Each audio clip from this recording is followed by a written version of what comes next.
So the disappearance of Nicola Bulley hit the headlines again just recently with the release of brand new and exclusive sonar imagery allegedly showing an outline of a body in the River Wyre, some 70 metres downstream from where police believe she entered the water.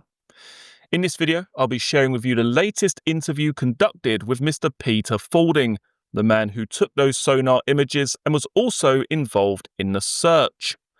Now, this interview is conducted by two ex-police officers and takes an in-depth look into the search for Nicola Bulley and provides critical context regarding the police investigation. Take a listen to the following. But Frankie, I know that you've looked extensively at the police operation here, so I'm going to rely on you at certain junctures. Yeah. When we stop, is to compare and contrast what Lancashire Police did with your professional view on this. And also I'll come in as well, particularly in the early stages when we look at the operational procedure, when we talk about what happened at the scene to begin with. So from my notes here, Nicola was reported missing on January the 27th, 2023. And Frankie, could you just give us sort of a summary of the scene where she went missing, some of the issues that the first officer on the scene would have perhaps been presented with? The scene itself, from the imagery I've seen and from what I've looked, is rural. It's a field with a river running through it. There is a little village nearby where Nicola lived, but the place she was last seen was in a field. So from my point of view, as a search advisor, my designated search area is going to be a rural search scene, a field, outside. Okay, so before we get to the deployment of a pulsar then, it's inevitable if I was the operational inspector in that scene. Let's play this out in Thames Valley, a water source, okay. In Thames Valley. Then. So we've got a rural location, plenty of rural locations in Thames Valley. So, we can sort of compare this hypothetical case study to begin with. Got a rural area, fields by a water source. This is a large area. I get there as the inspector and then briefed by the officers that have attended there on the circumstances of Nicola's missing. Now, for the listeners, can you just give us what was known of her activities prior to the actual official report of her going missing? Yeah, she dropped her kids off at school that morning and then took the dog for a walk. I believe around about 9 o'clock. She was seen in a field and she made a call to join a meeting on her phone. She didn't use a camera on that. 9:10, the dog walker saw her in the field. 9:30, the call ended. And 9:33, the phone was discovered, still connected on a bench with her dog, which was dry. Nicola was nowhere to be seen. So she had been in that field because she had been seen. She had been on her phone and she'd gone. You arrive as the inspector. That is the information you're going to have. I mean, straight away, if I look back on my whole career, and I'm sure that you've dealt with many missing persons before we became, a police search advisor. Yep. Straight away, this is odd. Those circumstances are peculiar. They are peculiar. The phone still being connected would flag to me on scene, not as a pulsar, but as a police officer, the phone still being connected would flag it to me. The dog being dry would flag it to me. And the location would definitely flag it to me. Now, people go missing for myriads of reasons. But you as the inspector is first on scene, or as the PC first on scene, have got to tell me what you found and what you see. And all I need to know is, where are you? When was she last seen? Where was she last seen? Those are really important. Place last seen is vital. Okay. Just prior to that then, because I've not pressed the button in calling Frankie yet in this hypothetical comparison, there are a number of red flags there. I'm immediately, this is a major incident. Critical incident, call it what you like. This is a major incident, yeah? Well, I think what was done correctly from the outset, well, it was deemed high risk. MISPers come low, medium, and high. And this was deemed high risk. I think, is it a critical incident straight away? I don't know, but it's definitely a high risk, which should invoke police search advisor being called, search teams being implemented, and the wilderness dog being thrown at that scene. And I say scene. Okay, so if we now go back to the reality of what Lancashire Police did in those earlier stages, what did they do? Well, the first thing they didn't do was they did not designate a search area as a crime scene, and they did not cordon it off. And looking at the report, they found a dog lead, a phone, and the dog on a bench close to the river. Now, that's not where she was seen last. It would appear all the eggs were put in that basket, and the original and only hypothesis was she's gone in the river. That's it. And they set the area. The search of that area began with one hypothesis. So they didn't cordon it off, Nope. and they just thought one outcome. Is that correct? Yes. A single hypothesis that was agreed with by the senior officer. And that hypothesis was that Nicola Bulley had gone in the river. So, Frankie, am I suggesting by you saying singular hypothesis that if you'd attended the scene, you'd have had more than just one hypothesis? So, I was very lucky that I attended many courses as a police search advisor, and one of them was a brilliant course about land search management for MISPers. And the police search school and they know about these courses. They put us on them. Now, missing persons, you should always have, in my opinion, and according to this book, 3 hypotheses. And the hypotheses are very simple. First, entered water by purpose, by accident, or by force. And they sort of worked on that she'd gone in the water. My second hypothesis, quite broad, she's elsewhere, by crime or by choice. And the third hypothesis, there has been criminal activity, kidnap, etc. So you work on 3 hypotheses. As the pulsar, I would be dealing with the first one, entered water, search area, search land, get the divers in, etc. And the other 2 hypotheses, I would hand back to the SIO for CID or someone else to investigate. Is she elsewhere by crime or other, or has there been criminal activity in this case? Those are the 3 hypotheses I would put forward. I've done it many, many times. But are you saying that in the case of Nicola Bulley, then, the pulsar or Lancashire Police only worked on one? Yes. They put all their eggs in one basket. So was there a failure at that point of the pulsar? In my opinion, there was a lack of vision, because you put all your eggs in one basket, regardless of the outcome, that's all you've got to go on. There's no other part of the investigation, no other thought process gone in to what else could have happened to Nicola. Now, as it turns out, she had gone in the water, but we still, to this day, do not know why.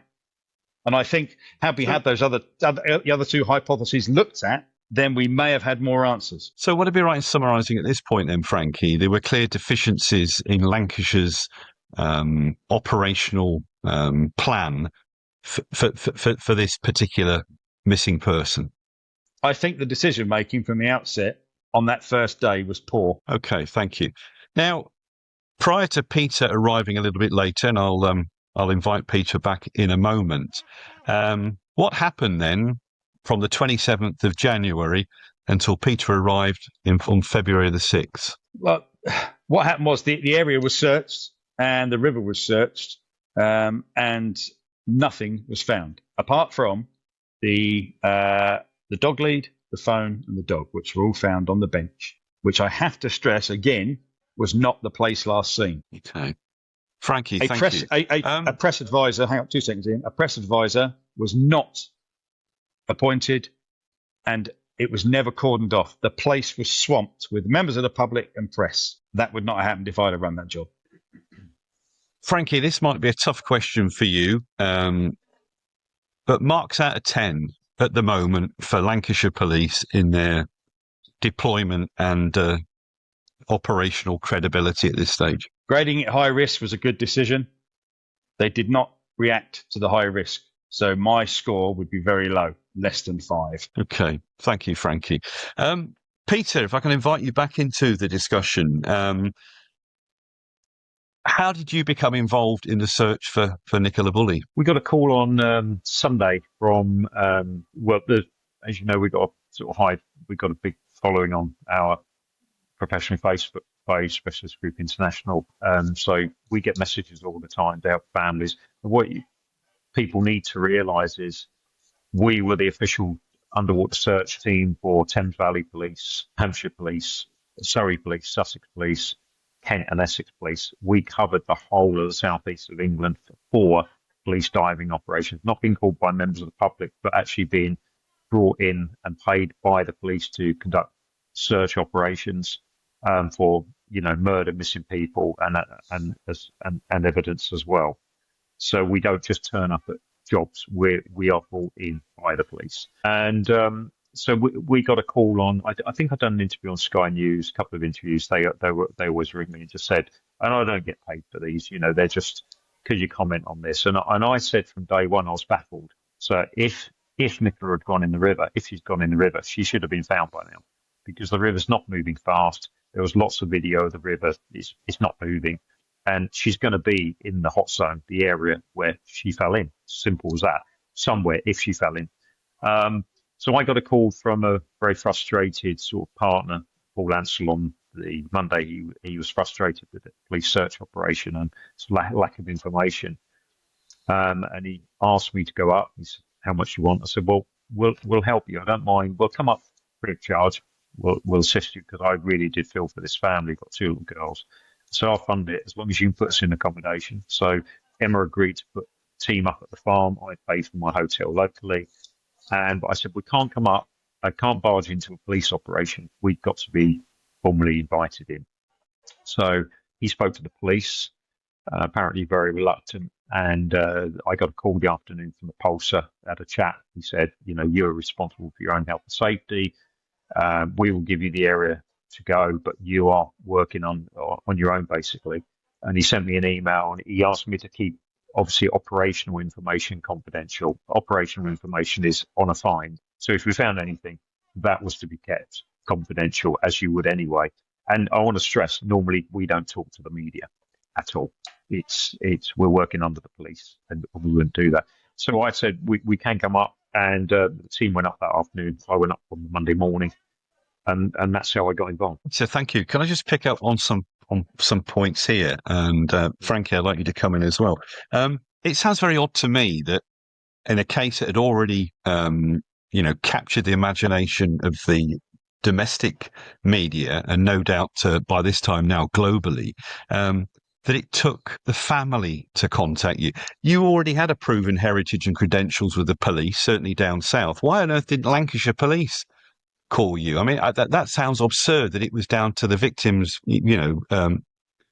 family to contact you. There's been, for many years now, there's been a couple of national search advisors and police dive teams who don't want us out there helping. It became apparent after the Ellis Downs case, when the ACPO dive committee got involved. Association of Chief Police Officers do not use SGI. Ellis was left laying in the river, as Frankie will know, for 3 days.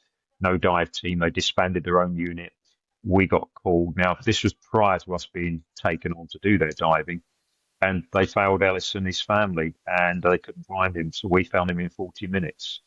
But it was was very clear that the police search advisor didn't want us there. He was an ex-police diver.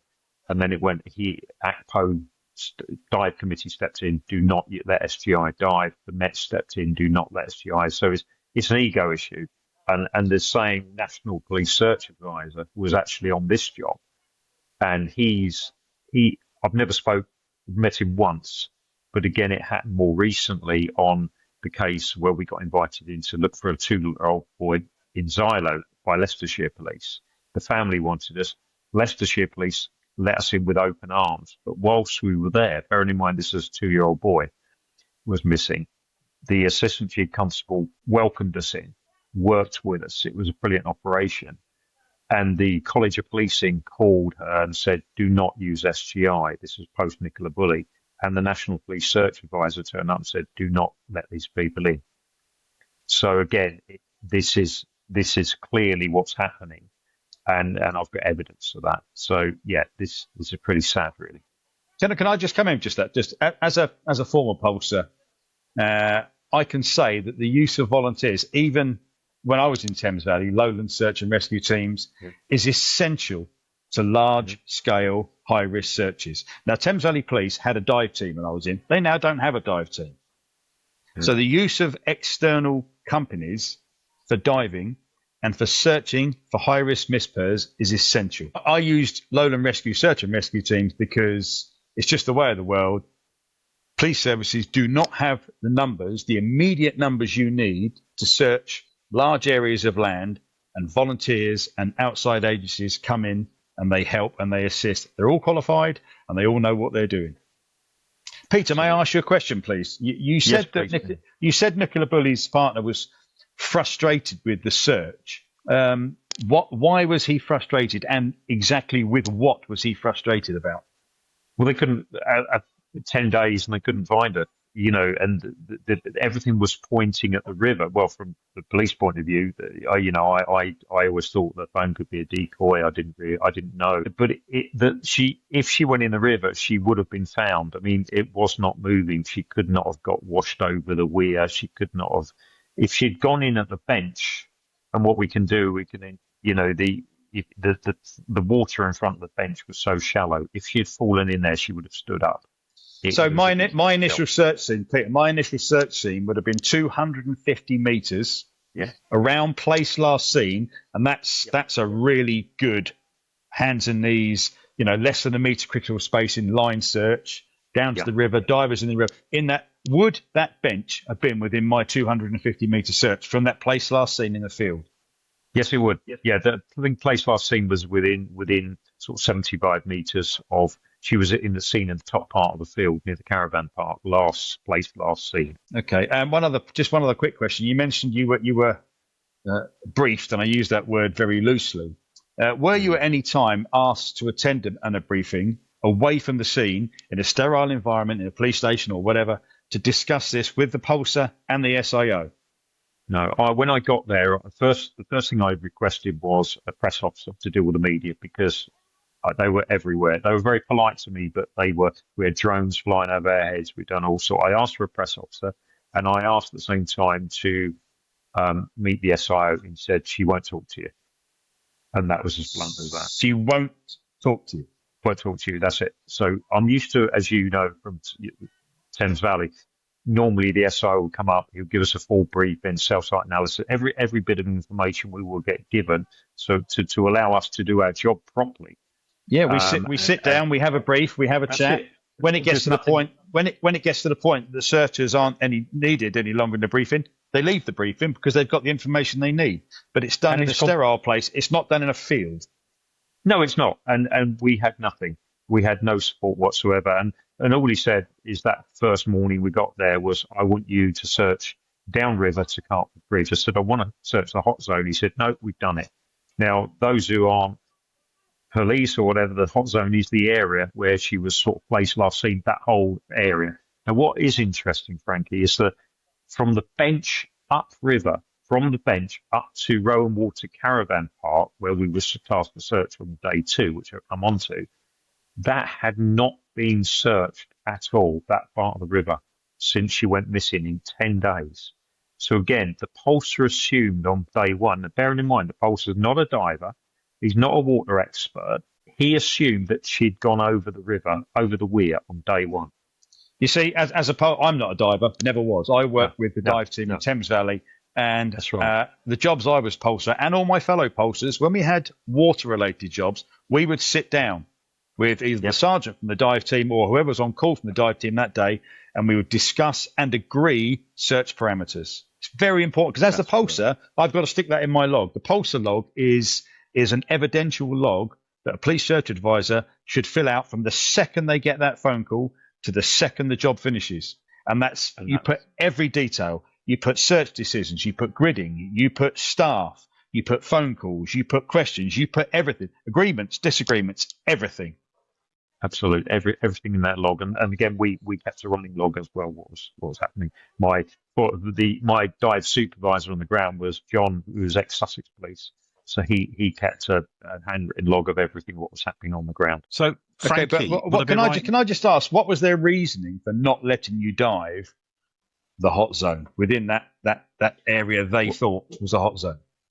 Right, the first day we were tasked with searching from the weir down towards the sea, and I looked across at the weir firstly, and I said, she couldn't have got over this weir, impossible. So we're really just going downstream. It was really, really shallow all the way down. So this part, I want to explain, this part was tidal section of the river, the lower section of the river over the weir, not where Nicola, where we located. This was tidal, but it's very slow, like 10, 12 miles from the sea. So it's a long way up. And the tide goes out down there, very low, and you would see a body on the bottom. We sonared it. There was nothing there. We had to get out the boat because the water was so shallow at Cartford Bridge. We couldn't go any further. It was down to stones. And you know from your background that human remains dog, drones, helicopters, looking from the air, you can see down through the river. In that part of the river, she would have been seen and found by now because the scent from the dogs, etc. So do you think you were sent there? Do you think you were sent there just because you've been called by the family and the police hadn't called you? They just sent you down there to give you something to do. That's all they did. They wanted. They didn't. This is the interesting point. So they just give us that area to do just to keep us busy. Now, day 2, he briefed me the night before. Said tomorrow morning. He sent me a message. You're to go to Rowan Water. That's where you can launch the boat. And I want you to search from the bench up to Rowan Water Caravan Park. That area has not been searched. And I said, well, I'd like to search the hot zone in front of the bench. He said, no, you're not to do that area because we've done it and it's been well searched. And at that stage, I just thought it was a bit odd. So there was no police activity going on whatsoever. There was no search officers around. And so no land searching. The Sun newspaper, a guy called Dave, said to me, he said, Peter, we've seen nothing going on for days up here, not seen anything. We have to presume, and I don't know because it doesn't say anywhere that I can find. It does say searches commenced. I have to presume, as a search advisor, that line searches were done across the field, up to the riverbank, and on the other side of the riverbank, within that 250 metre, which is my critical spacing. They may have been done on the first couple of days, but not when we were there. There was nothing going on. Okay, gentlemen, let's just take stock of where we are at the moment for our listeners, because we're sort of erring into day 2, and I think I'd just like to cut off a few of the sort of inquiries that we've looked at so far and make some sense, because we have inevitably used police jargon with hot zones, etc. in there. But in terms of your arrival, Peter, how would you sum up your reception by the police? Was it a welcoming one, or you were dismissed? Dismissed straight away. It wasn't welcoming at all. Right. It was the language. It was not. I'm used to being greeted by police search advisors with energy and giving us a full briefing, and they want us there to help them bring closure to the family, and that's the important bit. That we did not get that at all. And that's the objectivity of any missing person is to find the person.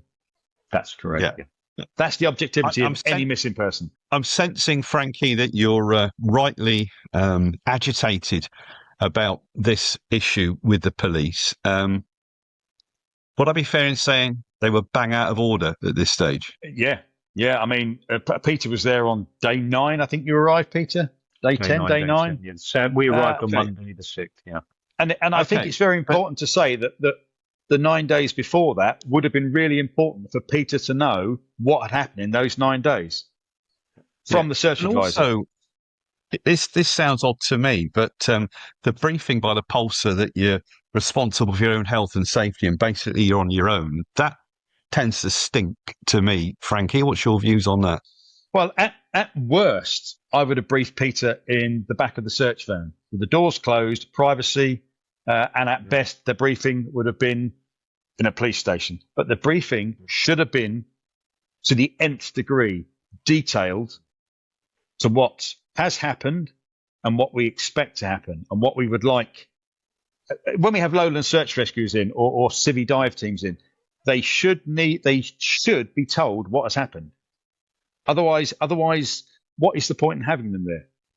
Let's not have secrets. This is a missing person we're looking for. So tell everybody everything they need to know to find this person. Okay, but in terms of you're on your own for health and safety, is that fair for Lancashire Police to say? No, absolutely not. Every time I did a search with external agencies, Lowland Search Rescues, the Lowland Dogs, they had their own policies, their own health and safety, but they always came under the police umbrella.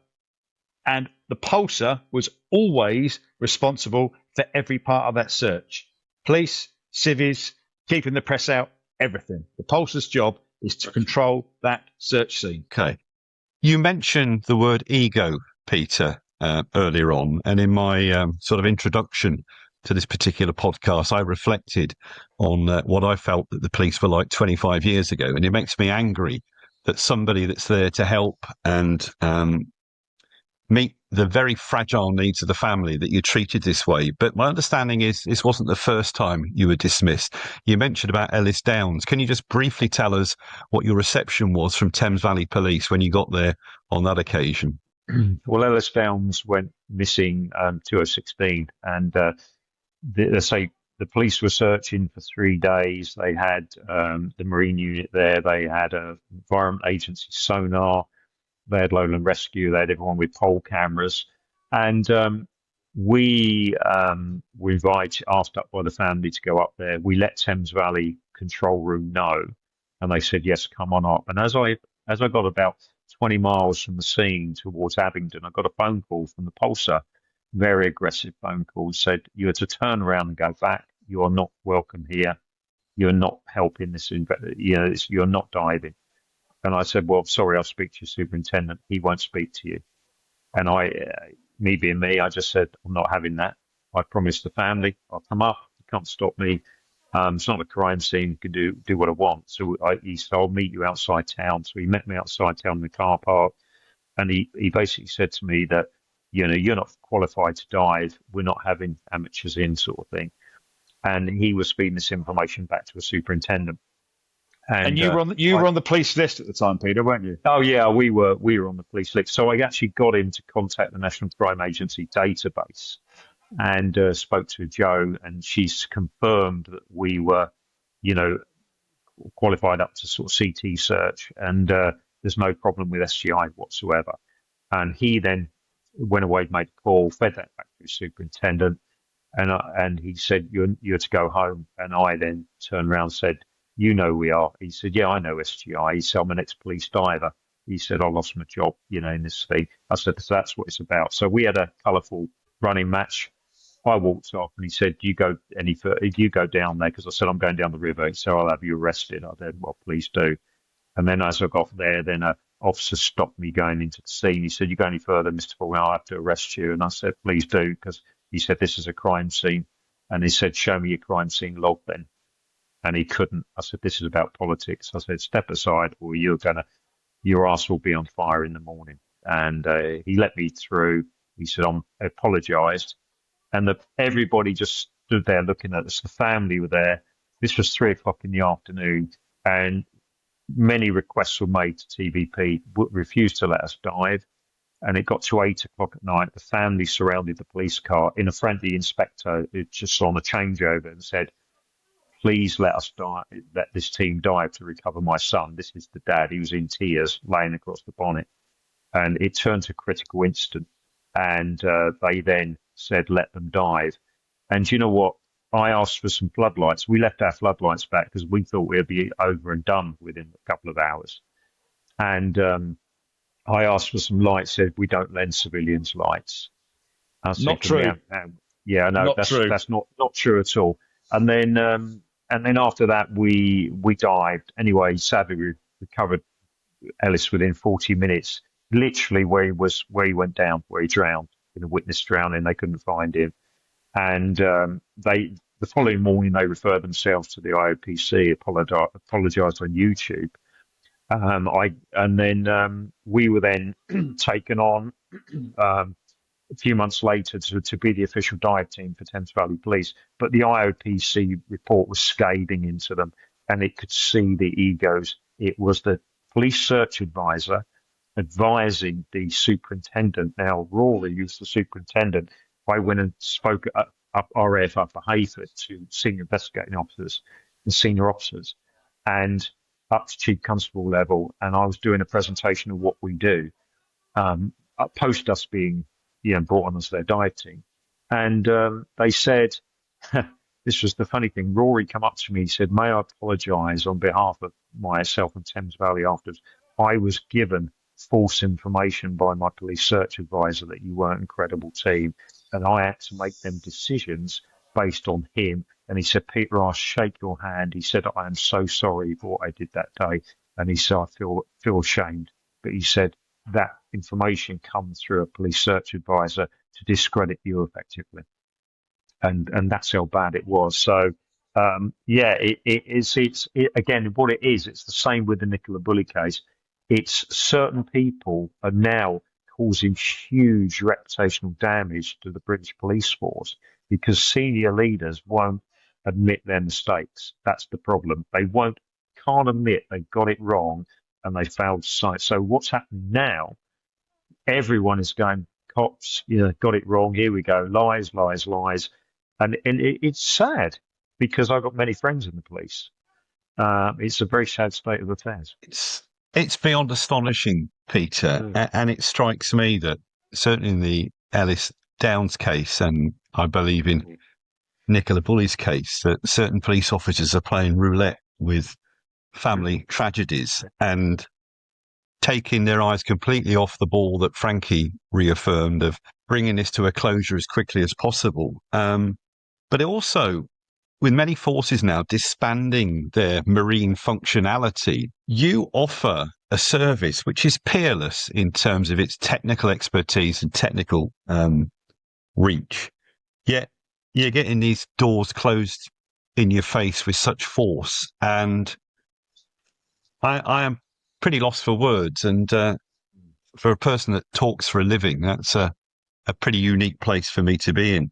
But just a couple of technical things, Peter, I want to cover off. You used the term CT. I take that's counter-terrorism, what you were referring to. But also, you talk about the hot zone.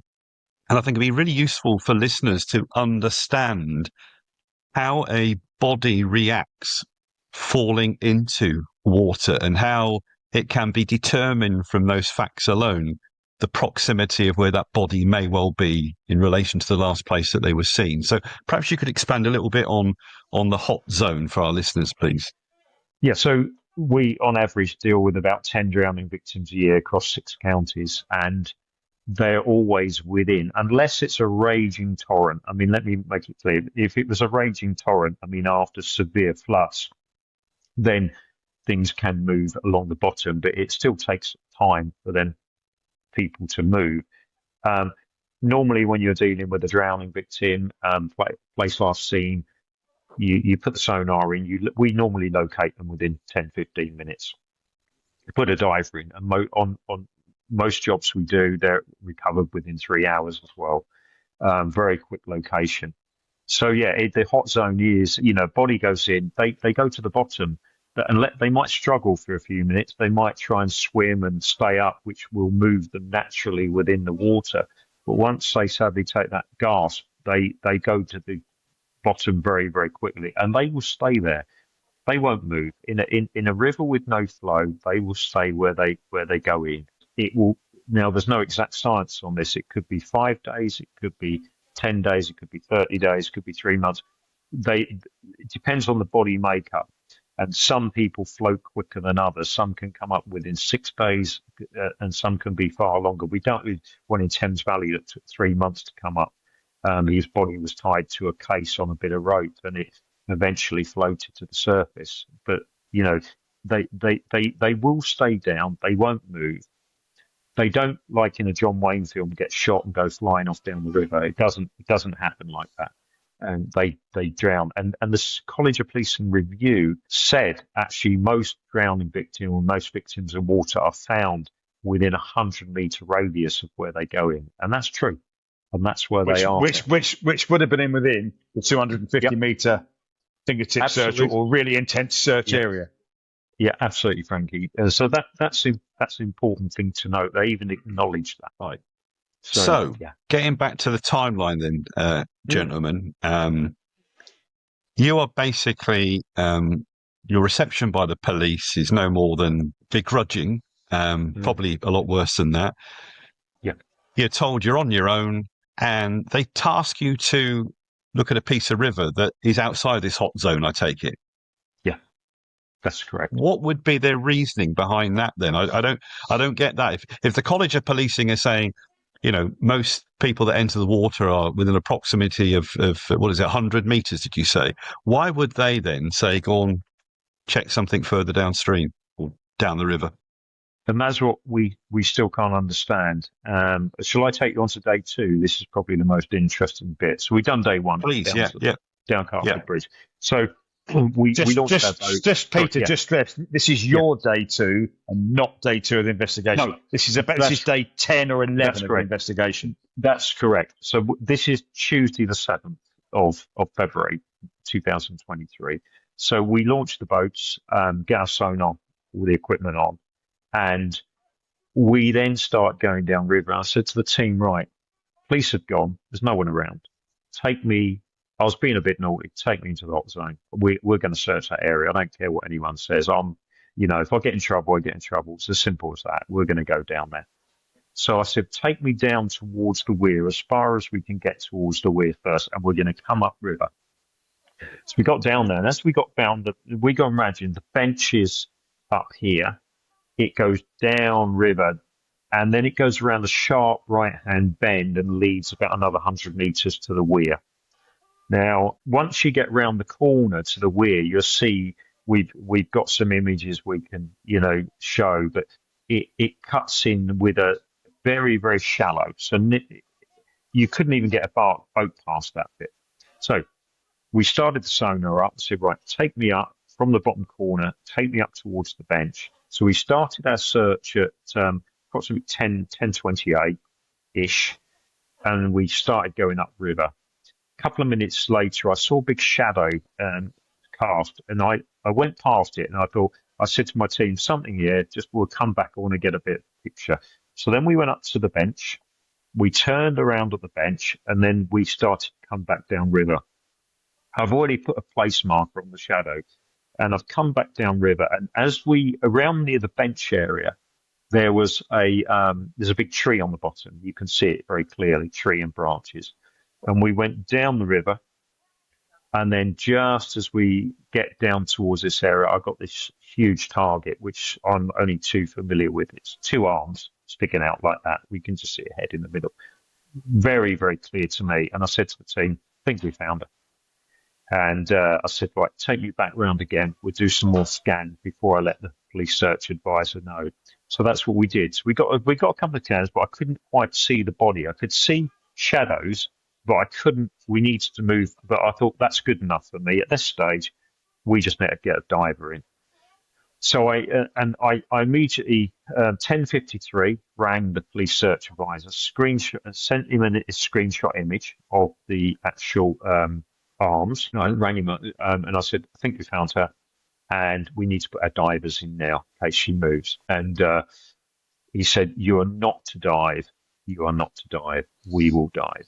And did he say that almost instantly, Peter? Straight away, yeah. Yeah, it was straight away. It was immediate, no, you're not diving, anything.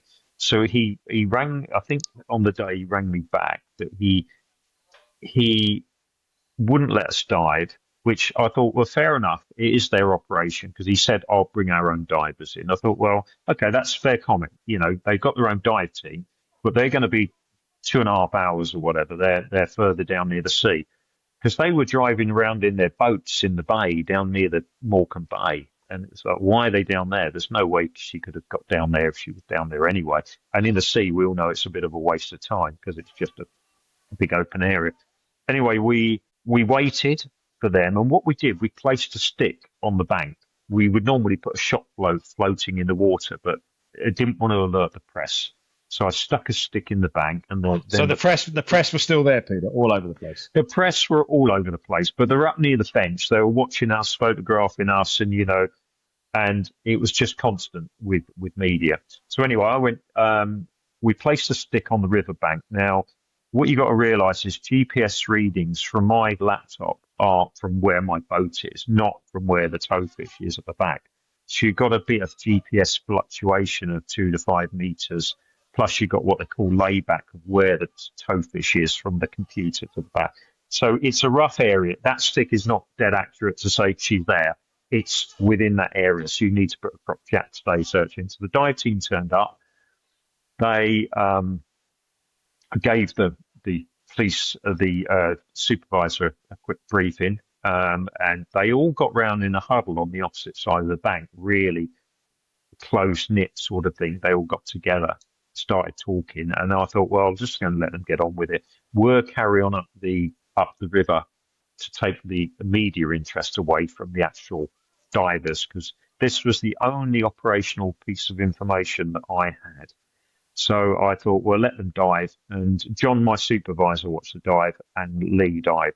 So they done a very, very quick dive. They didn't even use a jackstay, which is unusual, because normally you would put a jackstay across the river and you would swim the line. It's a systematic search of that area. You'd swim back. They put no jackstay in the water. Yeah, it's like a grid search, isn't it? It's a grid search. And one of my team, Lee, he called it a chip shot dive. It was very quick. And then I got a phone call from my supervisor to say, Pete, just to let you know, there's nothing there. And I've gone, what do you mean nothing there? And I said to my team, it can't be nothing. Sonar images cannot be created by nothing. So if you stand in a field with sun behind you or at night with the moon, you cast a shadow. So everything casts a shadow. It's impossible to stand there and not create a shadow. So the sonar works on sound waves. Now, you've got to bear in mind, I pioneered this in the UK, so I'm fully aware of how it works and what I'm looking at. And anyway, I then we needed a cup of tea. It was freezing cold, so I said, let's go and get a brew, and we'll come back to this and have a debrief. So I climbed out the riverbank, and the member of I think GB News caught me, and she said, oh, Pete, do you mind if we do a quick interview? Now, this is how bad it was. No media officer. The police weren't briefing anybody. They weren't updating anybody, only occasionally. Lack of information's going out. So not one, and in the College of Police and Review, it said that Peter Faulding took the place of the media, etc., etc. And we briefed him not to. No one ever told me. If a police officer turned around to me and said, Peter, please do not talk to the media. You are to remain confidential. I wouldn't have done that. You know me, and I mean, it just wouldn't happen. More than my reputation were. But I wasn't. Can I just say, had that scene have been cordoned off, no media there, this would never have happened. Correct. It would never have happened. They wouldn't put cordons in. They wouldn't do anything. And everyone's sitting on the bench. There was, there could have been trace evidence at the bench and all sorts, as we know. So anyway, I got out, and she said, Peter, so is there anything? I said, well, we categorically state there's nothing in this river, because we'd searched the lower part, searched it, and the police diver just told me there was nothing there. I thought, and then I walked back with the team. I thought, what have I just said? And anyway, I said, there's something's not right here. We're going to go back. I don't believe this diver. We're going to go back. And Lee said, do you know what, Pete? He said, that's no way was that a thorough search. It was too quick, absolutely too. And he's a diver, too quick to do anything. And I don't think they're in the right. They've just gone in. There's something stinks here. So then we went back down that afternoon when there was no police around. I said, the police divers packed up, take me really close to the bank, because what we need to do, we probably need to hit the bank. I want to see what's creating that shadow. I need to see what's actually creating it. So we went down and we got a really good picture of you can see something laying there. And I knew in my own mind that was a body. And I said, we've got to put the divers in tomorrow morning. I'll request to dive in the morning. We're going to put the sonar in. We're going to dive. And I said, what we'll do, we'll use the excuse of going in the weir, and we'll work our way upriver. because they clearly don't want us in this hot zone, because they didn't want us in the hot zone. That was raising my suspicions. They did not want us there. I thought if we go in at the weir, when they've gone, we can work our way upriver and locate what I've actually found. So I said to them the following morning, right, we're going to go in. We're going to put our divers in at the weir. And this is all in handwritten notes that John kept. And it had already been searched. They said, you don't need to go in now. So I want to rescan the area. No, you're to go home today. That's it. Clear as that. And what was the reasoning for that?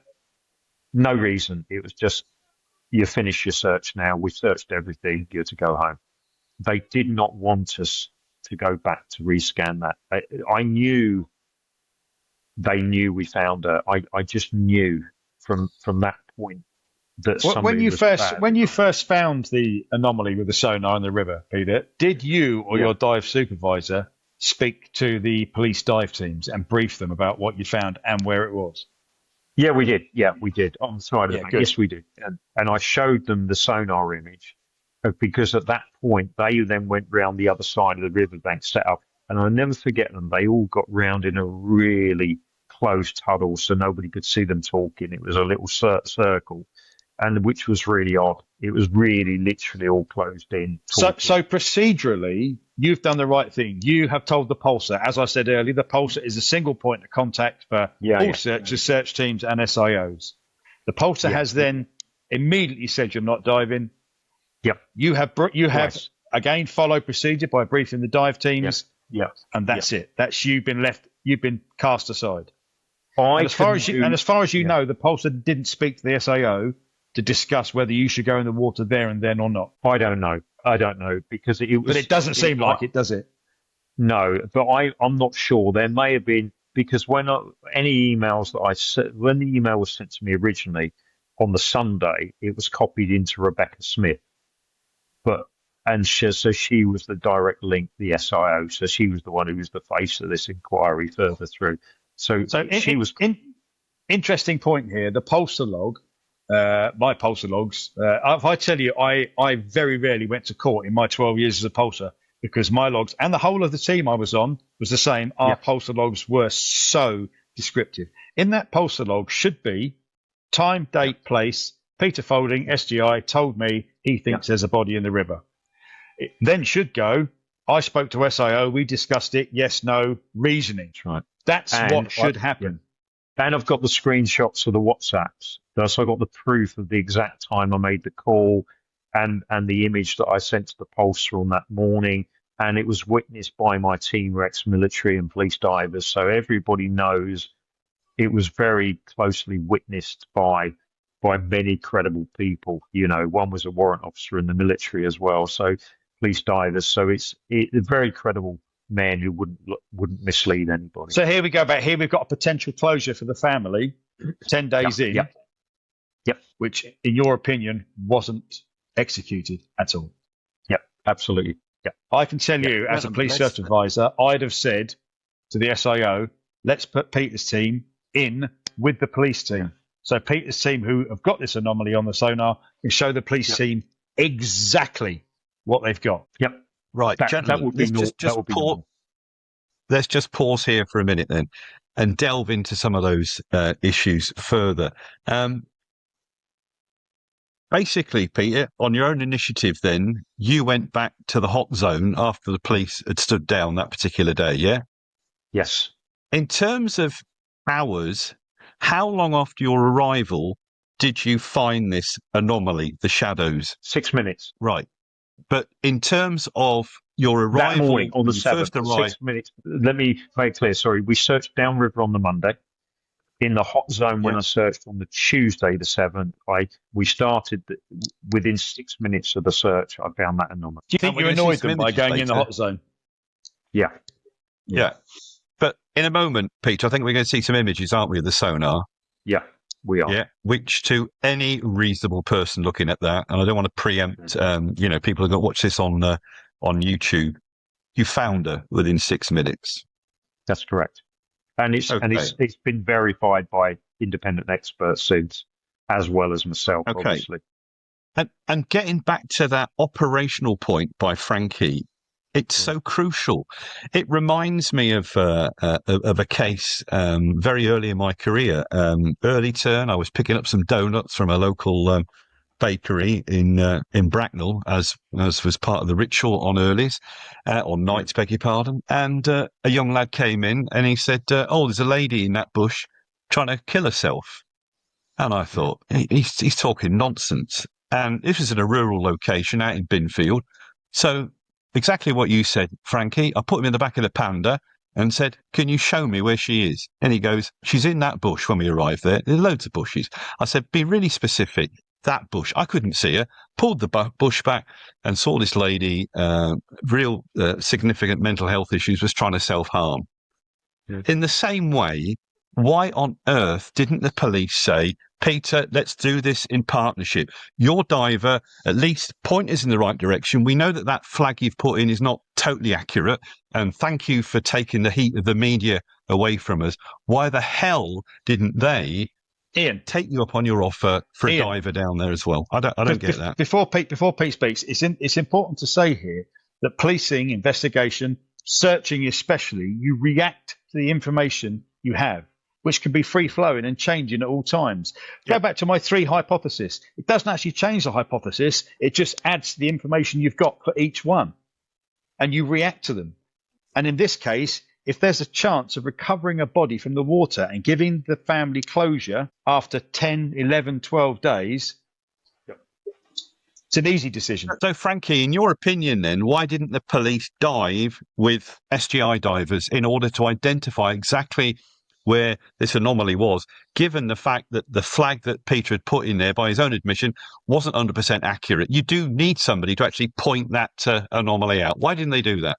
I don't know. The dive team would have known that. The police dive team would have known that. And had the pulsar spoken to the police dive team, he would have known, or she would have known that as well. It's absolutely baffling. I can only presume frustration because SGI weren't actually called in by the police. Frustration because SGI had gone into the hot zone after being told not to, and frustration because it would appear they may have found a body in the water. My answer to that is, so what? So who cares who finds the missing person, as long as that person is found and the information you have is reacted upon. So I think it's all borne down by frustration, jealousy, because Peter's team were not called in by the police, they were called in by the family. And I think there's frustration, anger, jealousy. So I agree with you. I mean, it's this ego again, which is reprehensible. What the hell was going on with this huddle? Don't know. My personal view, I think they're probably saying, if this is Nicola, we're in the cart here. This is embarrassing. If we missed it, but it's so interesting. Sorry, Frank, I'll just say it's so interesting. In the College of Police and Review, they say that the after the 29th, the area in front of the bench was searched twice. Now, firstly, you don't normally research an area once you've searched it, as Frankie will know from unless it's at night. Unless it's at night, absolutely. It was done during the day, but sonar searches were not carried out, and it was surface-based searches from that date onwards, which is really interesting, acknowledged in the review, which says to me, and this is what I think, they have focused their dive searches, the 2 they did, in front of the bench area. And the search is downriver because you can see fire. Now, I've not seen one photo of a police dive team anywhere, apart from the dive they did, anywhere down the river.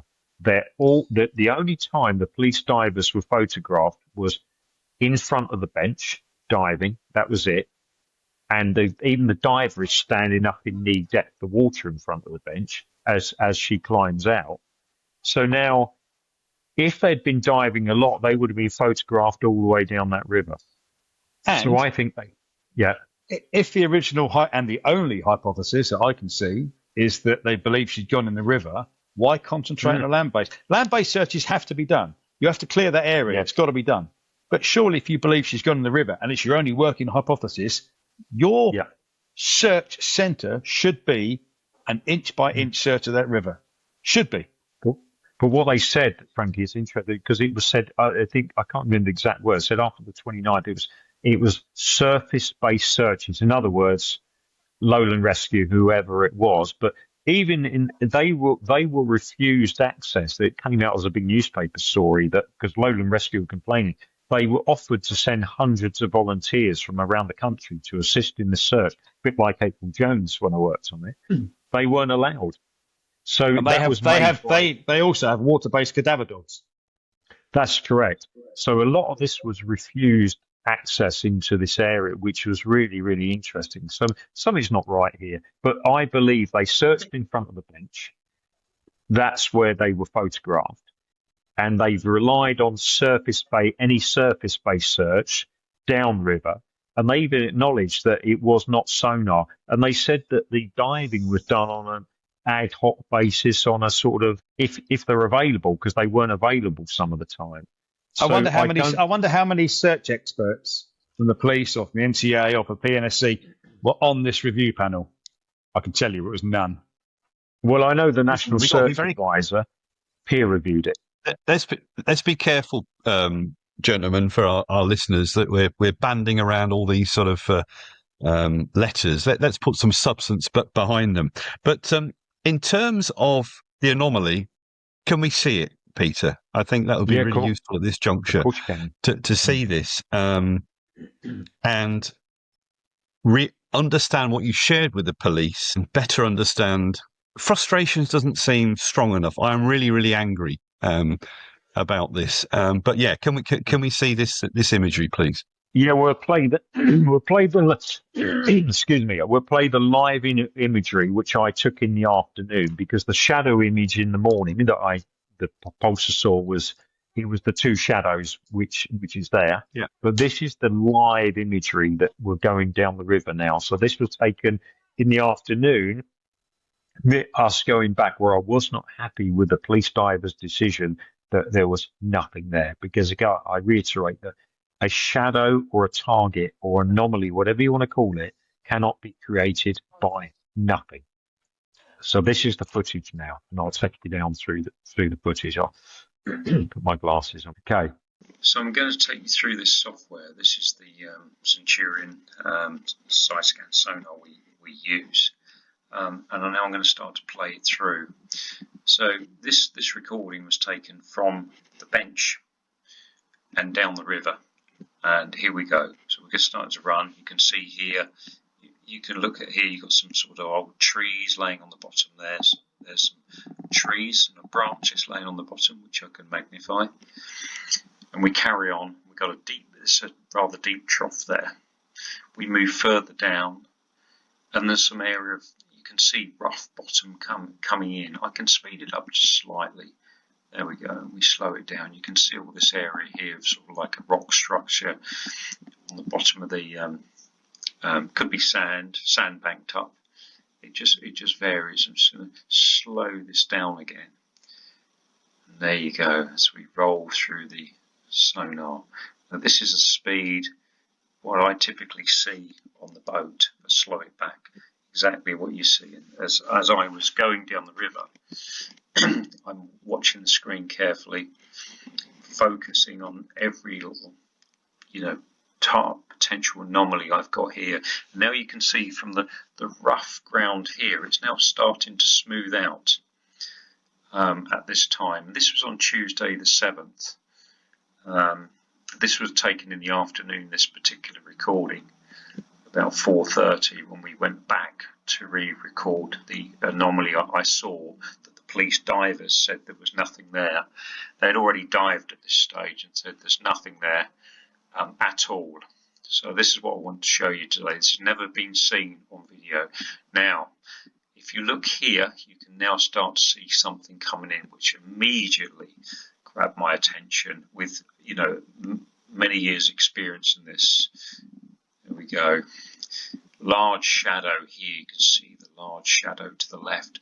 And there's clearly a very clear target here that needs further investigation. So we're going to stop the sonar here. We're going to stop it at this particular stage. And what I can do, I can get the magnifier here. And I can, if you watch this carefully, you can see the shape that looks very much like a body. To me, with all my years of experience since 1999, that is a body. We work on average 10 drownings a year. We find them generally within the hour, and they're recovered within 2 hours. And what you've got here is this is the actual body of Nicola. Here is the shadow that runs off. Now, the police divers said there was nothing there. The College of Policing said it was tree branches.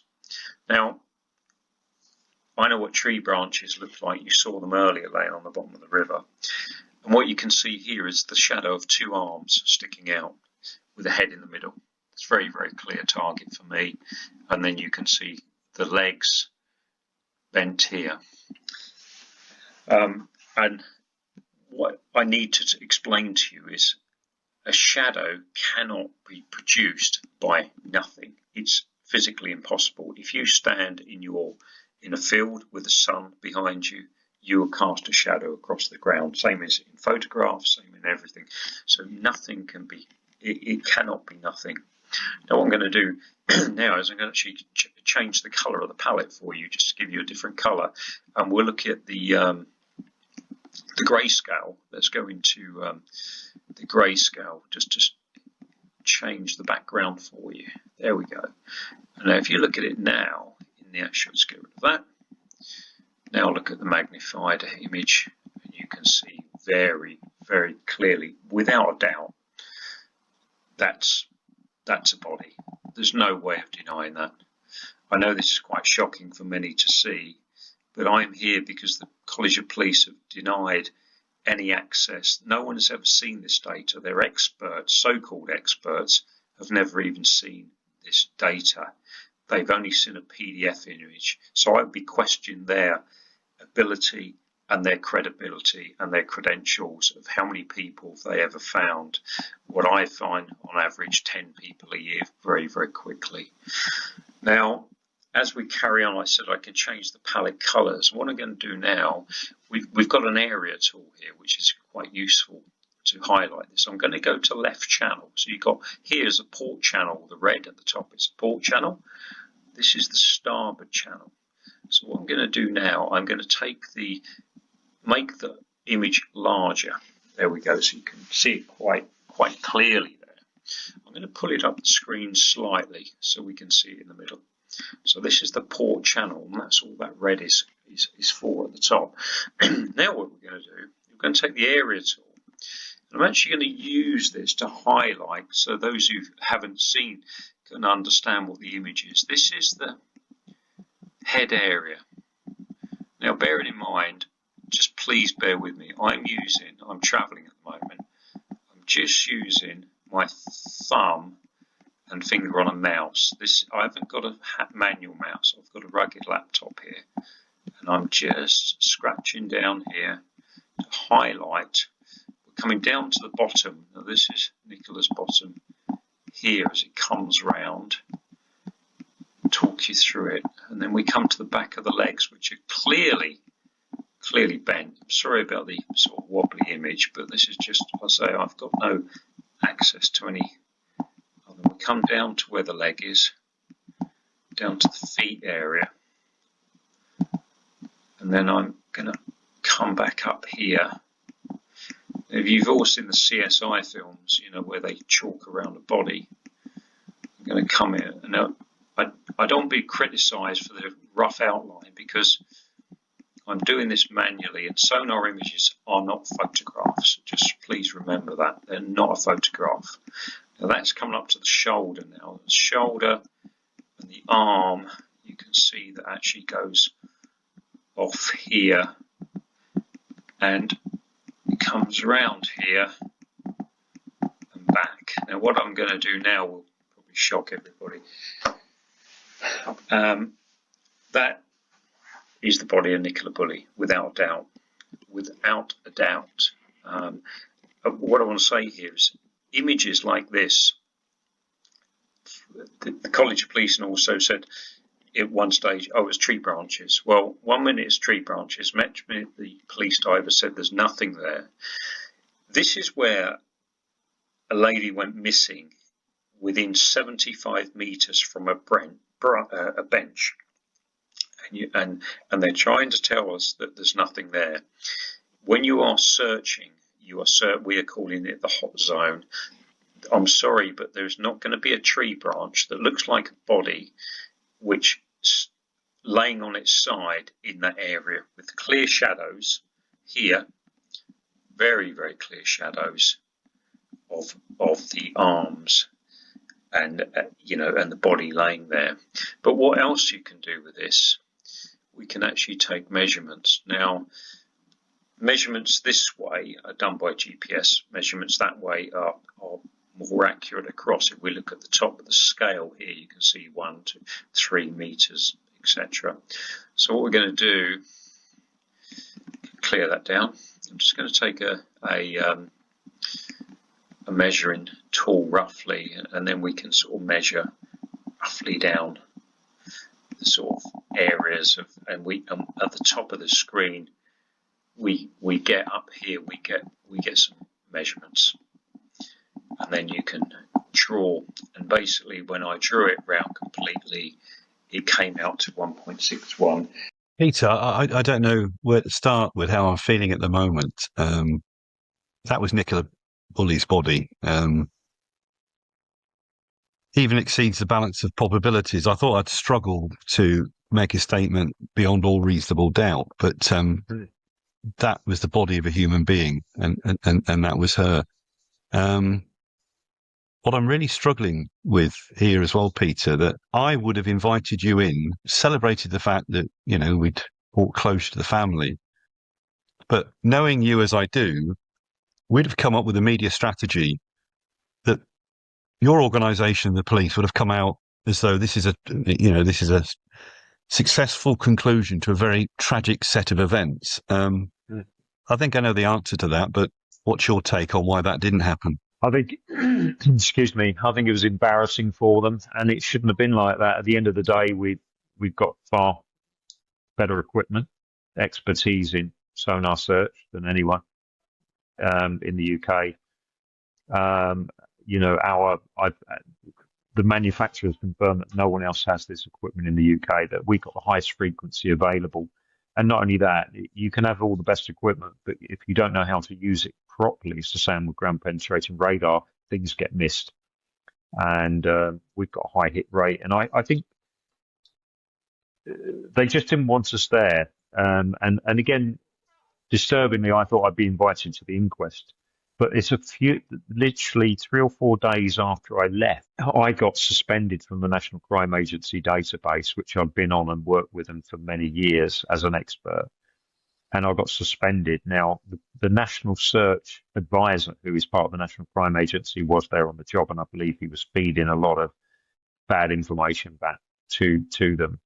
They had me suspended, which then meant I could no longer give evidence at any inquest, because I'm no longer credible as such. And I was looking forward to going to the inquest to present my evidence, but that didn't happen.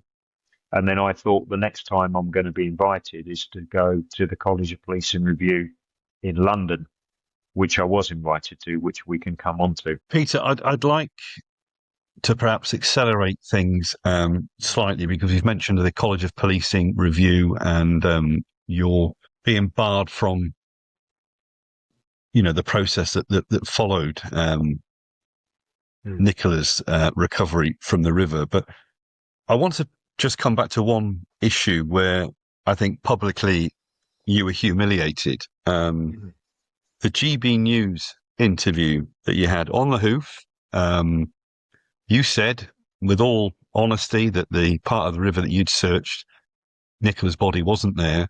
And you'd been told by the police she wasn't in the hot zone, even though you had your suspicions that a body was there. But nonetheless, I believe what you told them at the time was the truth in terms of what you were led to believe.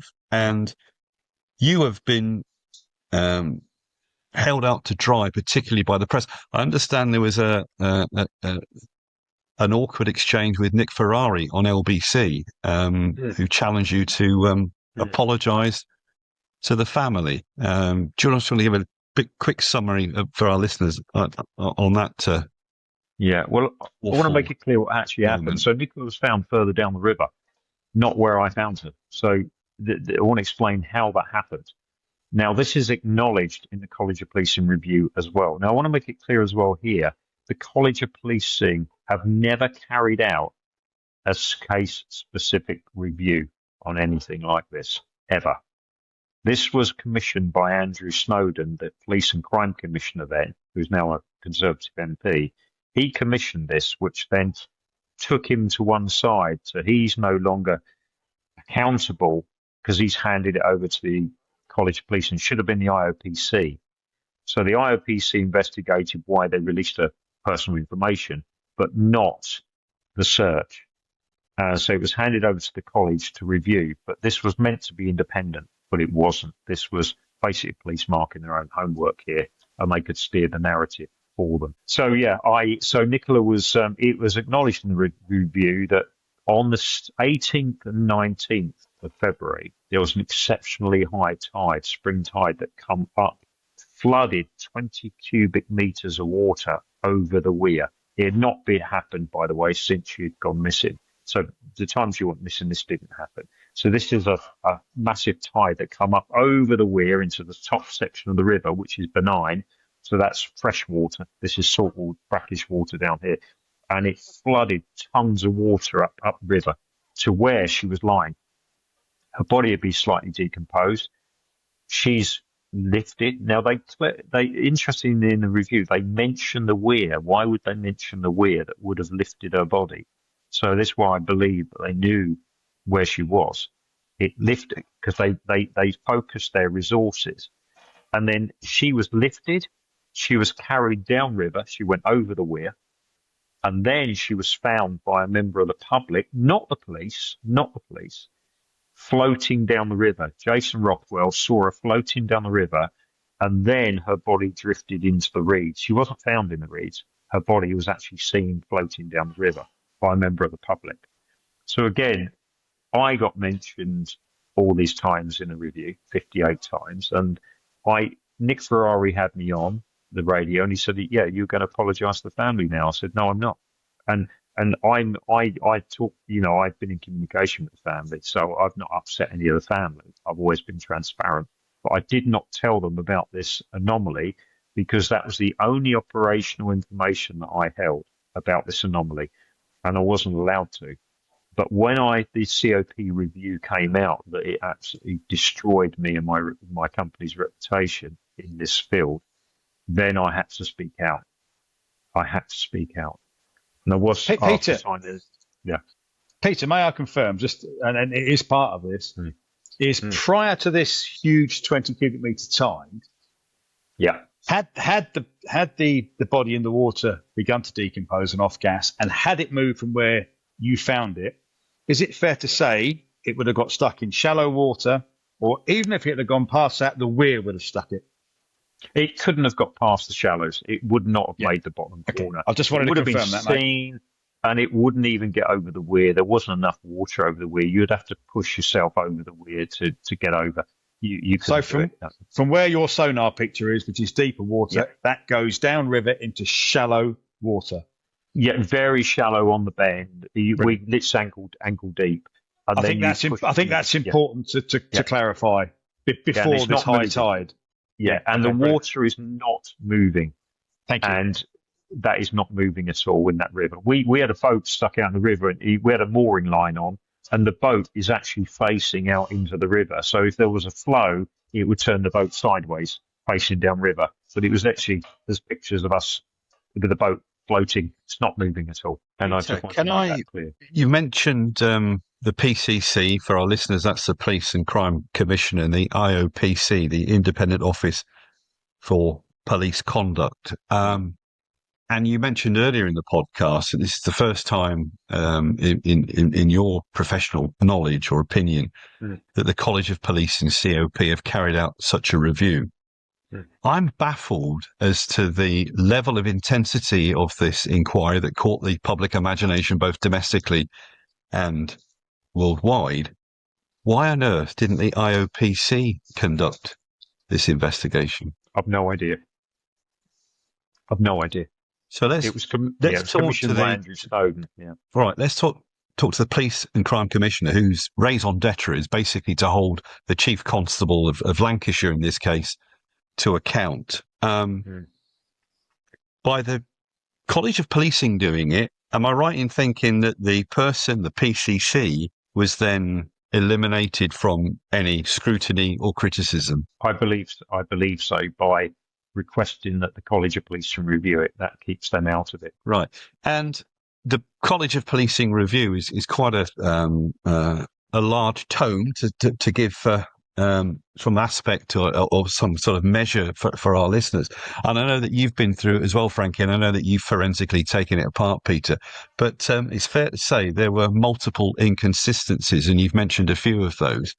Frankie, what's your view on that? I think the review is a knee-jerk reaction to a job that turned into a press joy and a police cluster, to be honest.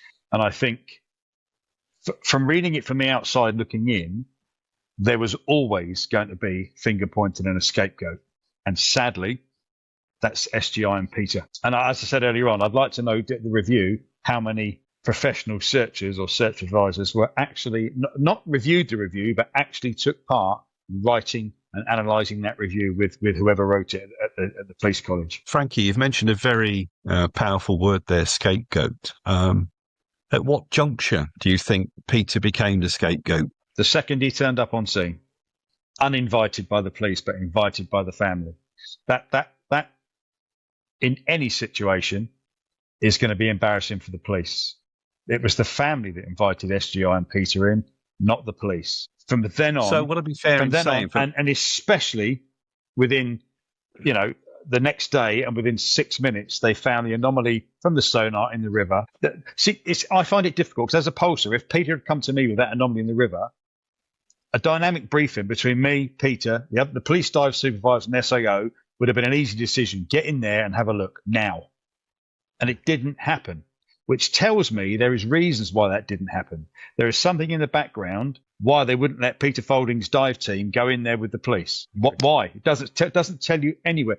But it should be in a log somewhere, be it an SIO log, be it a pulsar log, be it a dive log.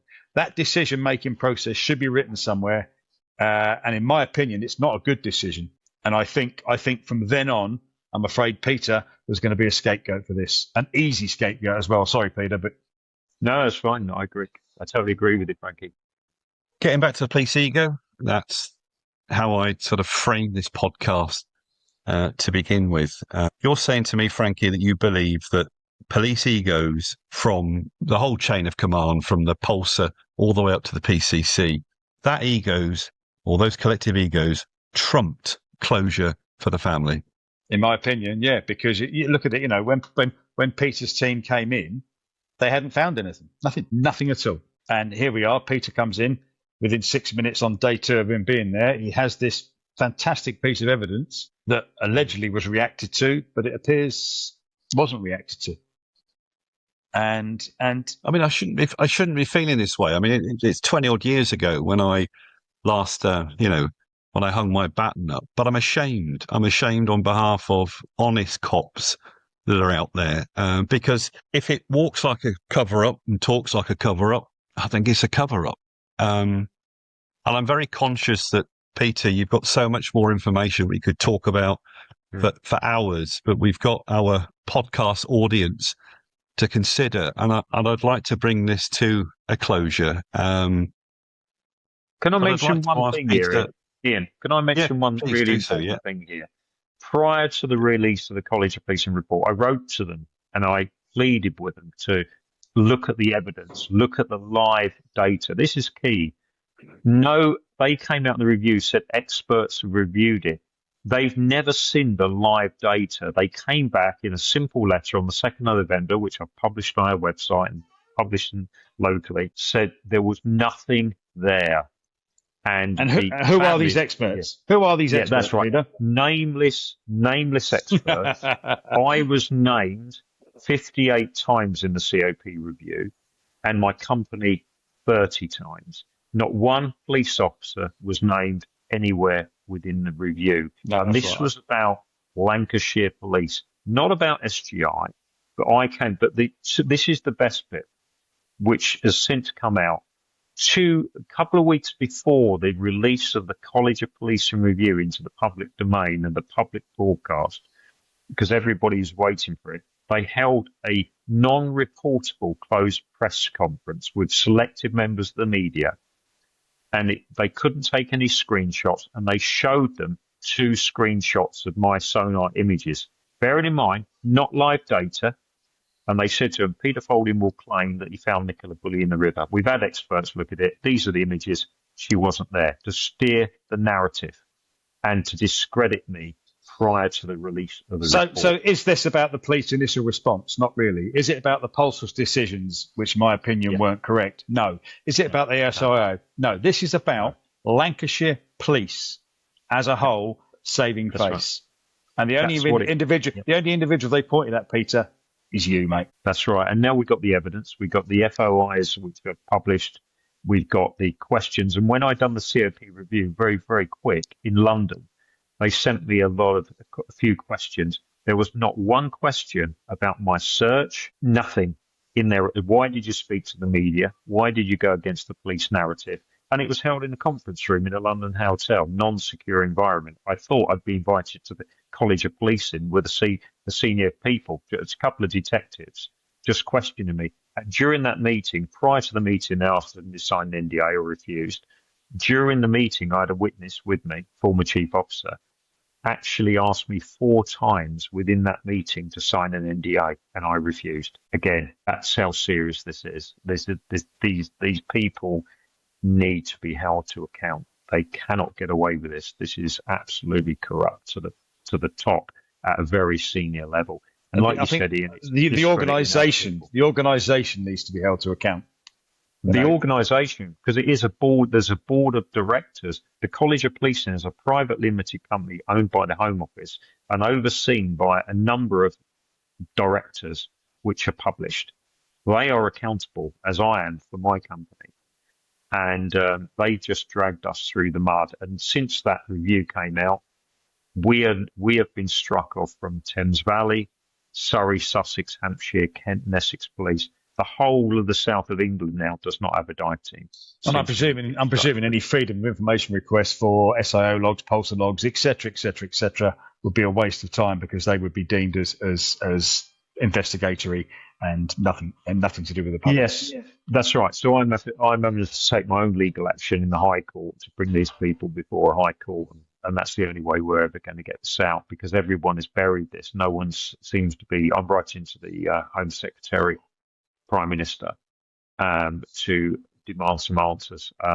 And I've spoke to my legal team and I said it's one of the biggest defamatory cases. It's huge. Because I had my name dragged through. I'd love to read the pulsar logs, just for no other purpose than to see the decision-making process. I really would. Absolutely, Frankie. And as a direct result, Peter, of SGI being removed from the partnership arrangements that work perfectly with the forces that you've mentioned in the UK, we face the real prospect that in the future, families will be left bereft for longer because the police just haven't got the capability to do what you do so professionally and so brilliantly, in my opinion. Peter, search teams and dive teams have been slaughtered across the country. Police search teams and dive teams have been slaughtered, cut out, not there anymore. But Peter, what can our listeners do? And a lot of them are ex and current police officers. What can they do to continue this momentum for the truth? I think I'm writing to say to the Home Secretary and the Prime Minister, taking it to a senior level. We can't allow this to happen. It's a bit like Horizon. It's always one man who has to do this. The Horizon Post Office scandal. Alan Bates, who took this all the way to expose everyone Politicians ignored it. Police ignored. Everyone ignored these things. The Hillsborough, grooming gangs. It was all buried under the carpet until people pursued and pursued until eventually the truth has come out. And that's all I'm going to have to do. I won't give up with this one. I want them held to account, those people. And the trouble is, like you said, this is affecting the everyday hard-working police officer who I've got the greatest respect for, and other emergency services who I work with. And they're shocked, and all the people I know in it, they have said, hang these people out to dry, because that's what they've done to you. But it's just not the way you would expect senior people to behave. I mean, when I was in the military, senior military officers would take it on the chin if they got it wrong. They would stand up. What the Lancashire should have done is said, do you know what, we may have made mistakes here. But when the Daily Mail contacted them, they went no comment. Lancashire Police went no comment. The College of Policing referred itself back to its review, said, refer to our review. The review is totally full of misleading statements. The dates are wrong. They said I demanded a media photo opportunity with the senior officers on the 9th. I'd actually left the scene by the 9th. I wasn't even there on the 9th. Said I dug a hole and said I found a body deposition site. I've got the evidence to prove that. So everything I did was evidenced by witnesses and family and everything. They got it badly wrong from the start to the finish, but they hung me out to dry for it, and me and my team. And that's why if I'd done wrong, I wouldn't be pursuing it like I am. If that wasn't Nicola, I would just go, fair enough. I may have got it wrong. I didn't. And that's it. We got it right. And we followed procedure all the way through. And people said, why didn't you just jump in the river and pull her out? Not quite as easy as that in a few meters of water. And you can't, if I'd gone against police protocol, the headlines would be written totally different about me the following day. They would have ensured that. So I done everything we could to highlight that was the body in the river. We were refused the opportunity to dive, and we were silenced effectively. Peter, thank you. I think I can say this on behalf of Frankie and I. We're with you all the way on this campaign. Listeners, you can leave comment, I believe, on YouTube, which is a first for us, and we've got our Facebook page, Cops, Capers and Custard. We came up with the decision to leave Toxic X some time ago, so those are the two avenues in which you can contact us. But Peter, thank you so much for spending time with us. I can only apologise. This doesn't represent, the cops I used to work with.